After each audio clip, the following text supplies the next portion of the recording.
बिस्मिल्लाहिर्रहमानिर्रहीम।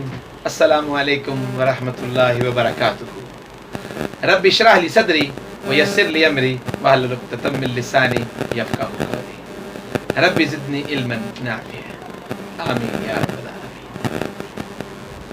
आपके अपने प्रोग्राम वारिस एविएशन ट्रेनिंग एकेडमी में आपका अपना मेज़बान मोहम्मद नदीम बाबर आपकी खिदमत में हाज़िर है।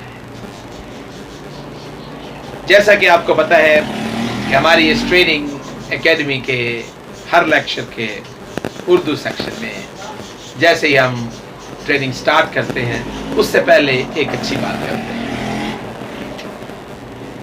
आज की एक अच्छी बात फिर हज़रत ख्वाजा मोइनुद्दीन चिश्ती अजमेरी रहमतुल्लाह अलैह से मंसूब है। कहते हैं कि दिल्ली में उनका एक मुरीद हलवे की दुकान या छाबड़ी लगाया करता था। तो कहते सुबह सुबह उसके पास एक फ़कीर आया जिसने अपने जिस्म पे राख मली हुई थी और बहुत सारी बेल्स जिसको हम टल कहते हैं वो पहनी हुई थी। तो आके ख्वाजा मोइनुद्दीन चिश्ती अजमेरी रहमतुल्लाह अलैह के इस मुरीद से कहने लगा कि हलवा दे। तो उस जमाने में प्लेटें नहीं हुआ करती थी, दरख्तों के पत्ते इस तरह की चीजें होती थी और हलवा दिया और उस पर रखा और अगला खाते वो अपने रास्ते पे हो लिया। तो इन्होंने जैसा वो चमचा उठाया और पत्ता उठाया पूछा कितने का। तो वो जो नांगा फकीर था एकदम उसके चेहरे का रंग बदला। वो कहने लगा वो हमसे पूछता है कितने का हलवा दे। अभी इससे पहले कि हजरत ख्वाजा मोइनुद्दीन चिश्ती अजमेरी रहमतुल्लाह अलैह के मुरीद साहब कुछ जवाब देते, उन्होंने दूसरी बात कही उस नांगे फकीर ने। उसने कहा हलवा देते हो या आग लगा दूं दुकान को। ये अब बहुत बड़ा मसला था। इनके दिल में एक ख्याल आया कि यार मैं मुरीद हूं ख्वाजा मोइनुद्दीन चिश्ती अजमेरी रहमतुल्लाह अलैह का और ये नांगा फकीर आके मेरी छाबड़ी को आग लगा दे। ऐसे रखा चमचा और कहने लगा चल आगे, तू आया बड़ा दुकान को आग लगाने वाला। तो कहने लगा फकीर हलवा दे दे आग लगा दूंगा। तो कहते हैं कि ख्वाजा मोइनुद्दीन चिश्ती अजमेरी रहमतुल्लाह अलैह के मुरीद ने अपने पीर की तरफ ध्यान दिया। तो एक पंजाबी का शेर मुझे याद आता है कि माली बाग दी राखी कर दे फल कच्चे होण या पक्के ते पीर मुरीदा दे सिरां ते रहंदे भावें झूठे होण या सच्चे। कहते हैं हजरत ख्वाजा मोइनुद्दीन चिश्ती अजमेरी रहमतुल्लाह अलैह फरमाते हैं कि जैसे ही अब कनेक्शन है ना, कनेक्टिविटी है, अब पीर होना चाहिए। आजकल जो फ्लेक्सों वाले पीर हैं उनको सलाम है। मैं अक्सर कहा करता हूं, मेरी लंबी बात ना हो जाए, कि जो अल्लाह का बंदा जो वली है वो एक खुशबू की मानिंद होता है। और जब आप खुशबू लगा के कहीं जाते हैं तो क्या कभी आपको कहना पड़ता है कि यार देखना कैसी खुशबू है? आपके पास आने वाला बंदा खुद कहता है यार बड़ी प्यारी खुशबू लगा रखी है। तो फकीरी तो ये है। फकीरी को फ्लक्स लगाने की जरूरत नहीं होती भाई, रक्षों के पीछे फ्लक्स लगाने की जरूरत नहीं है। फकीर और चीज है। खैर, वो हजरत ख्वाजा मोइनुद्दीन चिश्ती अजमेरी रहमतुल्लाह अलैह ने फरमाया कि जैसा ही मेरे मुरीद ने मेरी तरफ ध्यान दिया तो मैंने उस नांगे फकीर को देखा। तो मुझे बड़ी हैरत हुई, जो आग लगाने का दावा कर रहा है वो खाली है। अब एक खाली बंदा कैसे दावा कर सकता है? तो हजरत ख्वाजा मोइनुद्दीन चिश्ती अजमेरी रहमतुल्लाह अलैह फरमाते हैं मैंने उसके पीर को देखा। अब निस्बत है ना, एक कंटिन्यूटी है, एक चेन है। तो फरमाने लगे मुझे और हैरत हुई कि वो भी खाली था। कहते मैंने उसके पीर के पीर को देखा, वो भी खाली था। मैंने उसके पीर के पीर को देखा, खाली थे। 7वीं पुश्त में एक वली कामिल सर पे अंगीठी उठाए आ रहे थे। और कहने लगे ख्वाजा मोइनुद्दीन चिश्ती अजमेरी रहमतुल्लाह अलैह, इसको कहते हलवा दे दे, वरना निस्बत की नाज निभाने के लिए आना पड़ेगा। हज़रत ख्वाजा मोइनुद्दीन चिश्ती अजमेरी रहमतुल्लाह अलैह फरमाने लगे कि हमने उसे इशारा किया कि यार इसको हलवा दे और चालू कर। तो ये होती है निस्बत। पर निस्बत ख्वाजा मोइनुद्दीन चिश्ती अजमेरी रहमतुल्लाह अलैह जैसी हो और तार जुड़ने वाली उस मुरीद जैसी हो तो फिर पीर आता है। अपना ख्याल रखिए। ठीक है जनाब, आज की बात थोड़ी लंबी हो गई और हमारे डायरेक्टर और प्रोड्यूसर साहब हमें आंखें निकाल निकाल के देख रहे हैं। चलेगा, आज हमारी ट्रेनिंग, अभी तक हमारी रिफ्यूलिंग एयरक्राफ्ट खत्म नहीं हुई, तो हम इंशाल्लाह रिव्यू क्या करना है। आज चौथा पांचवा लेक्चर है, हम नहीं कंप्लीट नहीं कर पाए। उसकी वजह यह है कि हम इतनी डिटेल के साथ जा रहे हैं कि वो कंप्लीट होनी मुश्किल हो रही है। तो लेकिन अच्छा है, कुछ जितनी डिटेल होगी, स्लो होगी, आप लोगों को समझ आएगी।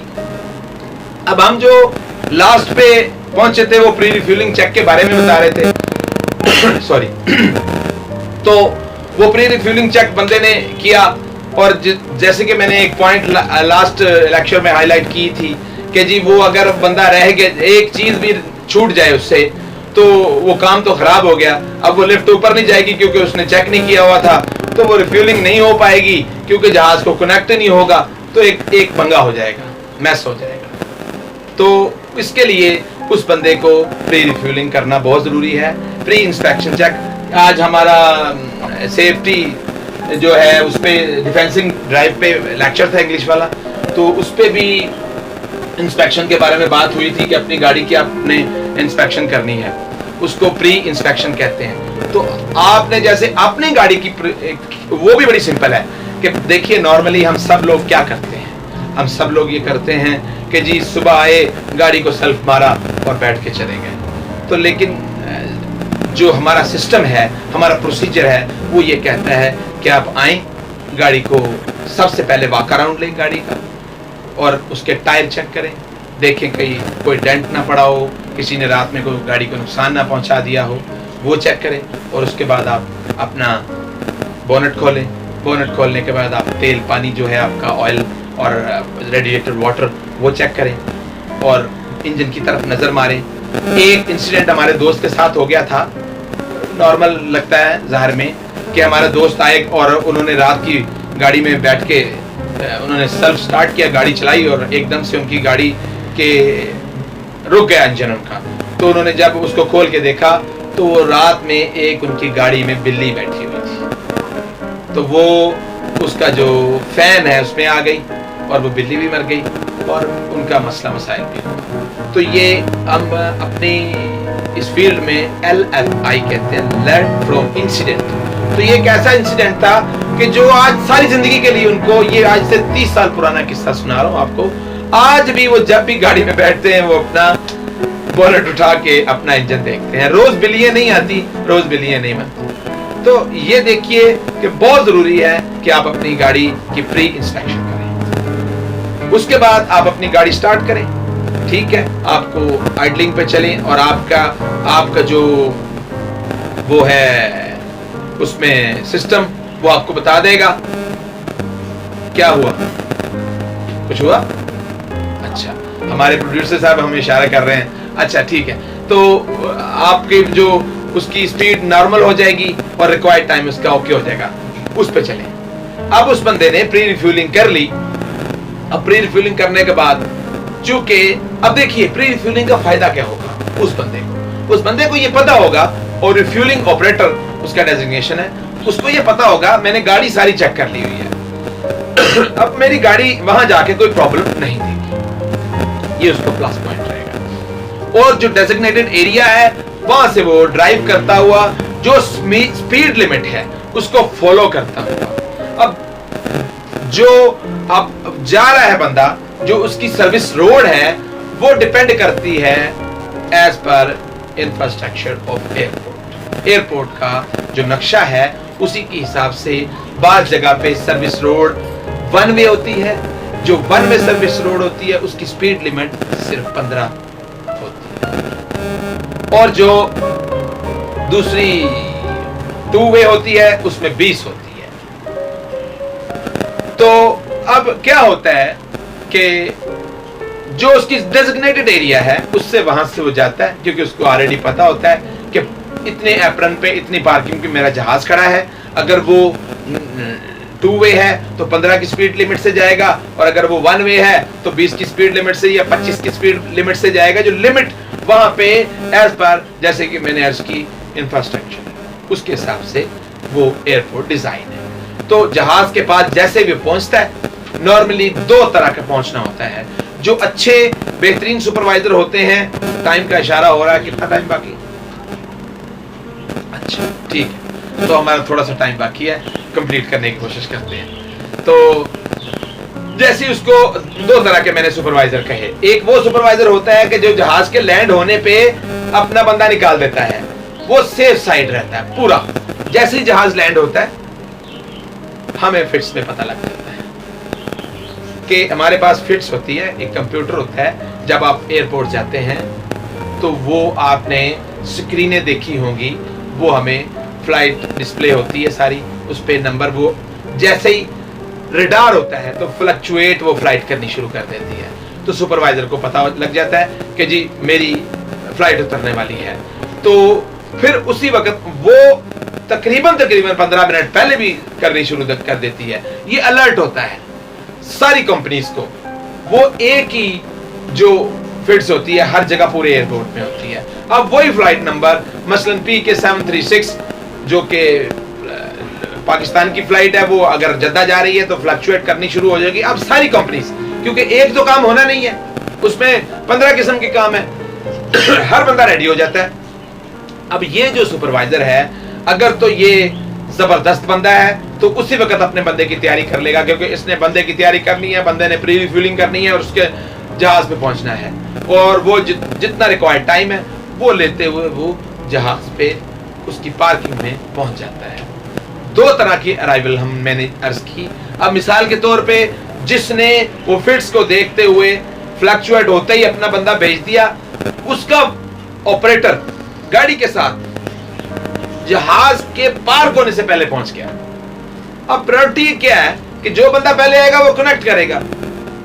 जहाज नहीं भी आया तो 2-4 मिनट में पहुंच जाता है। अब जैसे ही जहाज आता है, सबसे पहले आपने मेरा वो लेक्चर देखा होगा कि जिसमें आपने देखा होगा कि कौन कौन सी कंपनीज नीचे काम करती है। सबसे पहले जहाज आता है और बंदा चोक सुन करता है, और हेडसेट वाला आता है। हेडसेट वाला आके, सबसे पहले हेडसेट वाला आके उसको कनेक्ट करता है।